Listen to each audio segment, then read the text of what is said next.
Hello,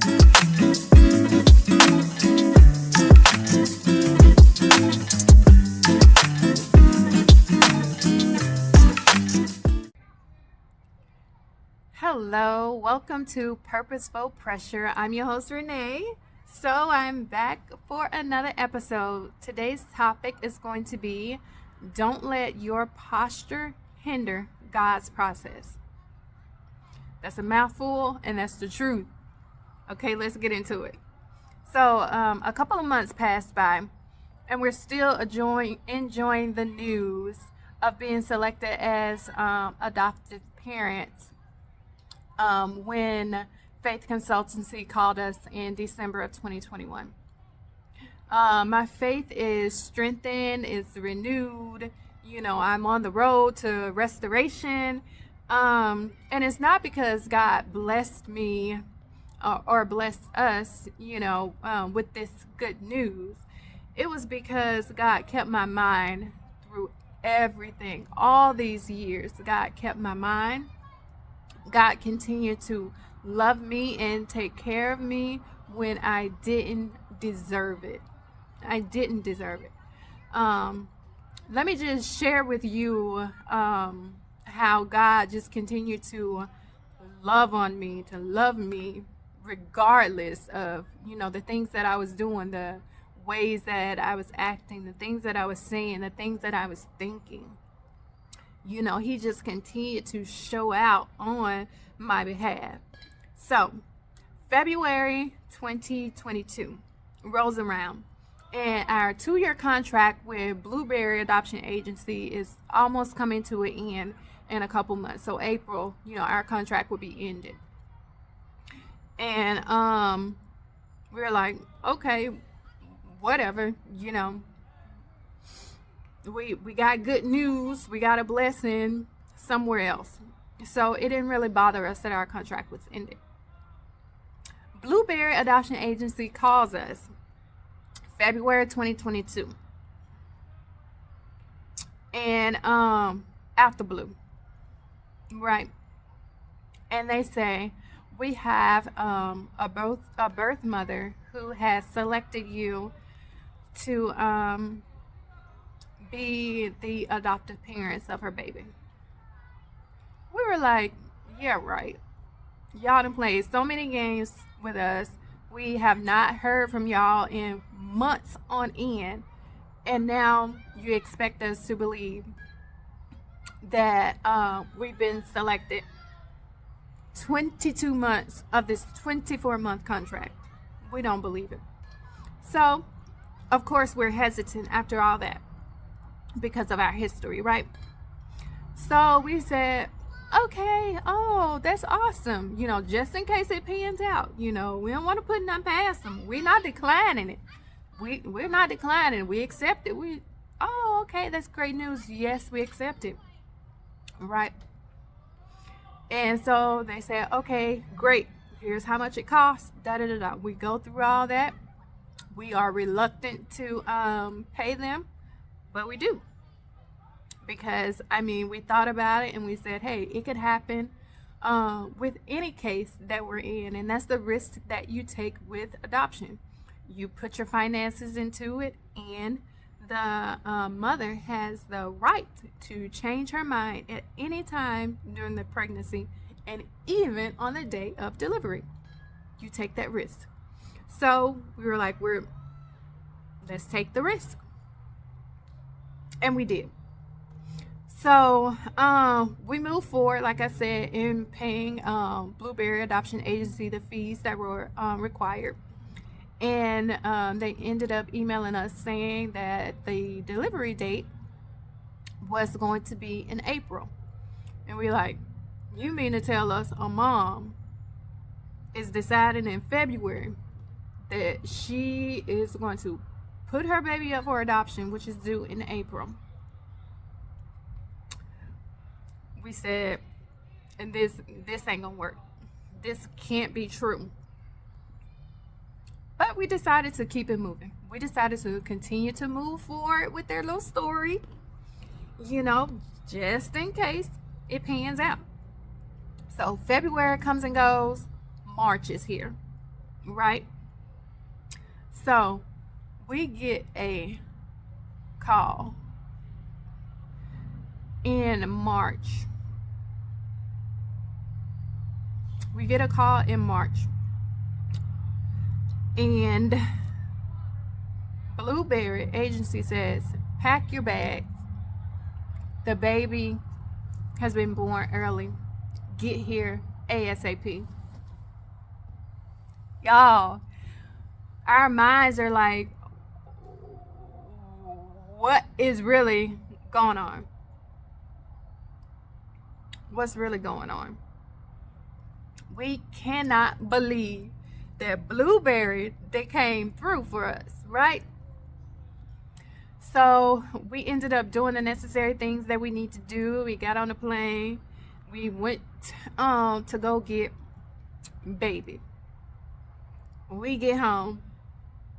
We got nothing. So, we're just excited. We just buying everything, right? Getting everything that we need. And we're just loving on and enjoying baby, right? Here April comes. We still, to the moon, enjoying our new bundle of joy. Cool. May comes in. Faith Consultancy says, hey, baby has been born. We need you to get here ASAP. We already knew about it. We just didn't know when, because so many other things were going on with mom. But we thank God for our friends who gave us some standby airplane tickets, so we were able to get up and go almost immediately, like a red-eye flight. So we ended up flying to go get baby number 2. Baby number 2, yes, 2 babies born 2 months within each other, 2 months apart, and they're both ours. Nobody but God. Nobody but God.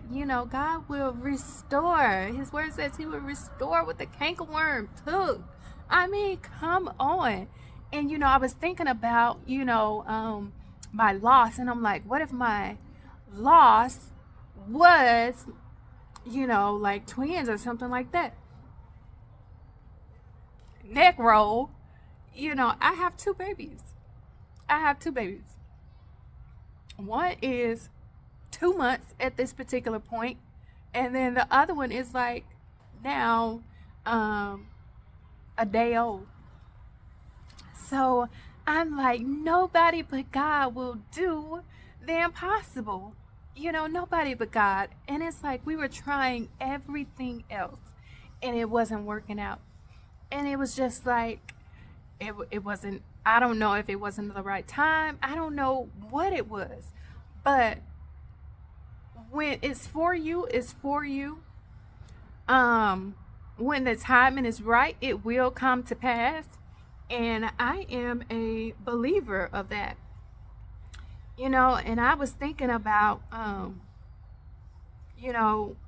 when I was thinking about God, why would you choose me for this path? Why would you choose me, for this? And it's like while I was questioning God, he already had a plan. Just like his word says, he knows the beginning from the end and from the end to the beginning, because he's just that type of God, right? So I was complaining and doing all this, and he already had the plan. And I'm like, God, what is the plan? Show me the plan. I don't see it. I don't get it. It ain't what I'm doing. It ain't working. But I think you telling me to go down this path. But this path ain't working. So it was just mind-blowing, how God blessed us so quickly, and I can say so quickly because it happened so quickly compared to everything that we had went through. It was just my time for him to release his plan, for my life and for my story. When I was thinking, how much more, God, can I take? I could just imagining him saying, child, the plan is already in place. Just stick with me a little bit longer. when I was mourning, when I was saying, oh, woe is me, where are you? God already had a plan. When I was in the valley and I was like, oh, God, I can't take anymore. Throw ashes on me, sackcloth and ashes. Oh, I rent my shirt. God, please help. Where are you? He already had a plan. When I didn't know if and when things were going to work out, he already had a plan. And that is just it's so amazing to actually be living in God's plans. And it's so amazing to be living in the prayers that you pray for. It's so amazing to see that your prayers came true. You're actually seeing it, living it, loving it. It's amazing when you are a child of God. He does amazing things in your life. And I'm so glad that he kept me and I was able to and continue to live in the plans that he had for me.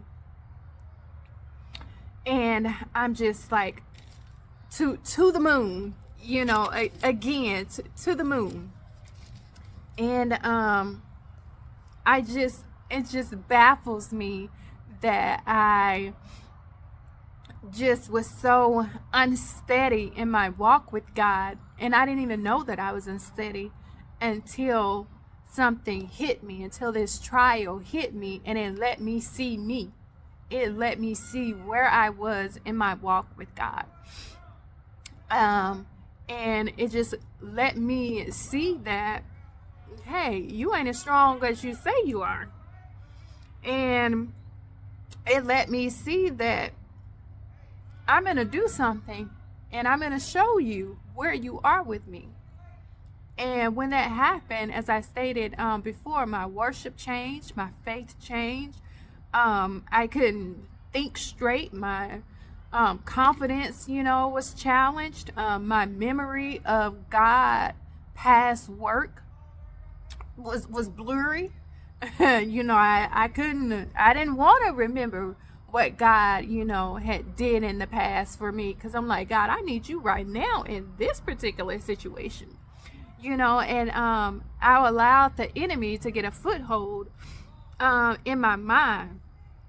But my sovereign and my gracious Heavenly Father didn't allow my temporary posture to hinder his plans nor his process for my life. So I am just forever thankful to my Heavenly Father for the minute blessings and for the great blessings that he has given me and my family, because he didn't have to do any of it. He didn't have to do any of it. And because he calls me his own, because he calls me his daughter, because I have even been adopted, into his kingdom as his child, I am forever grateful. He showed his love towards me when I was unlovable. He showed his mercy towards me when I didn't deserve not 1 ounce of it. He showed it to me yet and still. Over and over countless times throughout the years, he continued to shower me with mercy and grace and love and kindness and protection and care. He did that for me, and I didn't deserve it. I did not deserve it. And I will never forget. I will never forget what God has done for me. I am so grateful to have shared my story with you. I'm so grateful that the pressure was purposeful. God knew what he was doing with me. And I'm so glad that he kept me through it all. So thank you for going on this journey with me, for being invested in my story. Thank you. Just know that I love Jesus. I love my Heavenly Father. And I hope by the end of my story that you will have formed a closer relationship with God. Here's how you can watch Purposeful Pressure.